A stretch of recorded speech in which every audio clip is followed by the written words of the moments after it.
One Piece récapitulatif numéro 14.5, adieu les îles célestes. Pour commencer ce nouvel épisode spécial de fin de saga, parlons des 3 mini-histoires qui nous ont été contées en page de couverture des chapitres de cette saga. La première, qui a en réalité commencé pendant l'arc Alabasta, concerne les péripéties d'Octo, l'homme-poisson sous les ordres d'Arlong pendant l'arc numéro 6, Arlong Park. Pour rappel, Octo s'était particulièrement fait remarquer pour sa naïveté, notamment lorsqu'il avait innocemment accepté de transporter Zoro en dehors du QG des hommes-poissons, alors que celui-ci venait de massacrer tous ses semblables. À la fin de cet arc, tous les hommes-poissons avaient été capturés par la marine après leur défaite contre les Mugiwara. La mini-histoire commence donc par l'évasion d'Octo du bateau qui le transportait en prison. Suite à ça, il voyage en mer et aide différentes créatures marines, jusqu'à sauver un sanglier des mers qui avait gobé Camille la sirène et Papag l'étoile des mers, avec qui il sympathise. Peu après, il tombe sur un gang d'hommes-poissons pirates qui propose à Octo d'échanger Camille et Papag contre une carte au trésor. L'homme poulpe y voit une occasion de refaire sa vie et accepte. Malheureusement, une fois arrivé sur place, il ne trouve qu'un poulpe géant. Fou de rage, il massacre la pauvre créature, puis retourne voir le gang d'hommes-poissons, à qui il fait subir le même sort. Il libère ainsi Camille, que le gang s'apprêtait à vendre en tant qu'esclave. Mais le gang lui explique que le poulpe géant n'était que le gardien du trésor. Octo retourne voir le poulpe géant et récupère son dû. Il reprend alors sa route avec ses 2 compères, mais en chemin, il tombe sur un village de poissons-chats dévasté par une épave de bateau. Octo décide de vendre tout son trésor pour aider le village. Il en profite pour ouvrir une échoppe et vendre de la nourriture aux habitants. En guise de remerciement, les poissons-chats lui offrent un bateau-échoppe qui lui permettra de refaire sa vie en tant que chef cuisinier. Cette mini-histoire nous fait comprendre qu'on reverra Octo plus tard, et qu'il sera sûrement du côté des gentils ce coup-ci. Sa naïveté pourrait être source de rebondissement. Mais cette mini-histoire permet également d'introduire 2 nouveaux personnages, à savoir Camille et Papag. Malgré les apparences, ils font bel et bien partie de la race des hommes-poissons. Ils sont ainsi les premiers spécimens que l'on rencontre à ne pas être des combattants. On peut donc s'attendre à les revoir dans une intrigue des Mugiwara en tant que victimes ou comme intermédiaires avec la race des hommes-poissons, ou les deux. Enfin, cette mini-histoire introduit également l'esclavagisme et le trafic d'esclaves, puisque le gang d'hommes-poissons comptait vendre la sirène Camille à une vente aux enchères. La mini-histoire suivante concerne Wapol, l'ancien roi de Drum. Pour rappel, le fil l'a chassé de son royaume grâce à un Gum-Gum Bazooka qui l'a envoyé voler dans le ciel, style Team Rocket. Il a ainsi atterri sur une île inconnue où il s'est remis à manger tout ce qu'il croise grâce à son fruit du démon du glouton. Mais lorsqu'il tombe sur une ville et qu'il commence à engloutir des maisons entières, la marine intervient. Wapol comprend alors qu'en dehors de son royaume d'origine, il ne peut pas agir à sa guise, puisqu'il n'est pas reconnu comme un roi. Il se retrouve donc à la rue et se réfugie dans une décharge où il passe son temps en créant des objets à partir de détritus grâce au pouvoir de son fruit du démon. Cette nouvelle activité fait la joie des enfants de passage, et bientôt Wapol ouvre un magasin de jouets de fortune. Très vite, les enfants de toute l'île viennent lui acheter ses jouets. Ce nouveau phénomène commercial pousse alors le scientifique du coin à étudier la composition de ces jouets. Il découvre ainsi que Wapol a inventé un nouveau type de métal grâce à son fruit du démon, le Wapométal. Cette nouvelle fait rapidement le tour du monde et l'ancien roi de Drum devient la nouvelle célébrité que tout le monde s'arrache. Ce buzz soudain permet à Wapol d'agrandir son magasin et de créer une usine de Wapométal. Sa nouvelle popularité lui permet même de se marier à Miss Univers. Ultra riche et mondialement connu, il se sent alors prêt à prendre sa revanche sur les malheurs qu'il a subis depuis sa rencontre avec les Mugiwara. Cette mini-histoire a avant tout pour but de nous montrer que le maléfique Wapol réapparaîtra dans les aventures des Mugiwara, et probablement toujours en tant qu'antagoniste. Pour autant, difficile de l'imaginer comme méchant principal d'un arc, puisque d'une part ce serait répétitif avec l'arc de Drum, mais surtout parce qu'il n'a pas progressé en tant que combattant.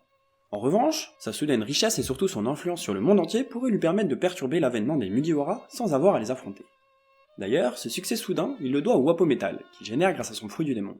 Ce nouveau métal à mémoire de forme semble révolutionner le monde et pourrait très bien avoir autant d'impact sur le monde de One Piece que le granit marin. Quoi qu'il en soit, Wapol ne se contentera probablement pas de millions de berries et de Miss Univers. Alors, où s'arrêtera son ascension? La troisième et dernière mini-histoire de cette saga raconte les péripéties de Portgas the Ace, le frère spirituel de Luffy, toujours à la poursuite de Barbe Noire. Ace interroge ainsi les habitants des îles où il fait escale pour retrouver Barbe Noire. Malheureusement, les informations sont rarement fructueuses, comme ici où un habitant lui indique un médecin. Ace s'énerve alors, et en guise de représailles, les habitants le jettent à l'eau. Heureusement, une jeune laitière le secourt. En échange, Ace accepte d'aller livrer une lettre à ses parents, qui sont des cuisinières attachés à une base de la marine sur Grand Line. Il s'infiltre ainsi dans la base en volant un uniforme et va jusqu'à participer à une réunion animée par le vice-amiral Komir. Dans le même temps, un navire espion revient de mission, mais un incendie se déclenche à bord une fois amarré, menaçant ainsi la vie des marines et les précieux renseignements qu'ils ont récupérés. Ace intervient alors et sauve les soldats et leur travail. Malheureusement, il a aussi grillé sa couverture et doit prendre la fuite. Il se dépêche alors de donner la lettre au vice-amiral, puis reprend la mer à bord de son petit bateau avec les informations sur Barbe Noire en poche, probablement piquées sur le navire espion. Cette mini-histoire a d'abord pour but de nous prouver que les meilleurs pirates de One Piece peuvent agir à leur guise, jusqu'à s'infiltrer dans des bases de la marine, sans crainte de se faire attraper, même avec la présence d'un vice-amiral. Mais surtout, ces péripéties nous montrent qu'Ace est dorénavant très proche de mettre la main sur Barbe Noire, et que cette confrontation teasée depuis plusieurs arcs est sur le point d'avoir lieu. Pour le moment, impossible d'en deviner l'issue. Mais croyez-moi, ce duel marquera un tournant dans l'épopée de nos Mugiwara. Attaquons-nous maintenant aux enseignements de cette saga. Vous l'avez peut-être remarqué, mais la marine n'apparaît pas dans les deux précédents arcs, et ce à cause de la nature des îles de cette saga. La première, Jaya, et surtout la ville de Mockton, est pour ainsi dire sous occupation pirate. Pourtant, les civils y prospèrent en commerçant avec des hors-la-loi de passage, et c'est justement la raison pour laquelle le gouvernement mondial et la marine n'y sont pas présents. Les civils n'en ont pas besoin. De plus, cette situation arrange bien les pirates, puisque tant qu'ils ne s'en prennent pas aux commerçants, la marine ne viendra pas les embêter, et ils pourront ainsi profiter de la ville sans s'inquiéter d'être poursuivis. Dans le second arc, si la marine n'est pas présente sur Skypiea, c'est tout simplement parce que l'île est trop difficile d'accès. Mais alors, quel est l'intérêt de ces zones hors d'atteinte de la marine ? Eh bien, ces endroits permettent ainsi le développement d'un monde souterrain, celui des pirates où la loi du plus fort règne. On peut donc imaginer l'existence d'une pègre, ou de marché noir par exemple. Et puis surtout, ces endroits permettent à certains pirates de se cacher du gouvernement mondial. On nous a montré que Barbe Noire est déjà connu et poursuivi par des pirates, mais lors de cette saga, on découvre que les instances gouvernementales ne le connaissent pas. Idem pour Ener, qui aurait sûrement été confronté à la marine à cause de ses projets de destruction d'îles s'il avait pris le contrôle d'une île rattachée au gouvernement mondial. Enfin, parlons du Going Merry, la mythique caravelle des Mugiwara qui les a déjà portés dans bien des péripéties. Malheureusement, l'absence d'un charpentier de métier se fait tristement ressentir, et les talents de bricoleur d'Usopp ne suffisent plus à faire illusion. Le Going Merry est mal en point.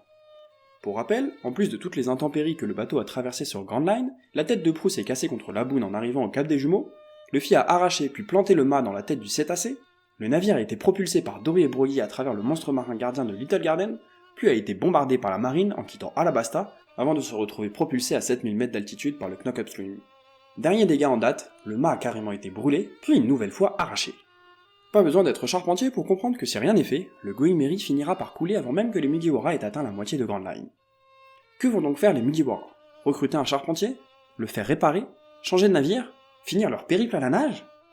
Eh bien, ce sera un des enjeux de la prochaine saga, Water 7. On peut donc maintenant dire adieu aux îles Célestes et mettre le cap sur la suite de Grand Line pour découvrir la prochaine saga, Water 7. N'hésite pas à donner ton propre avis sur les îles Célestes en commentaire, mais comme d'habitude, si tu connais déjà la suite de l'histoire, ne la spoile pas aux autres viewers.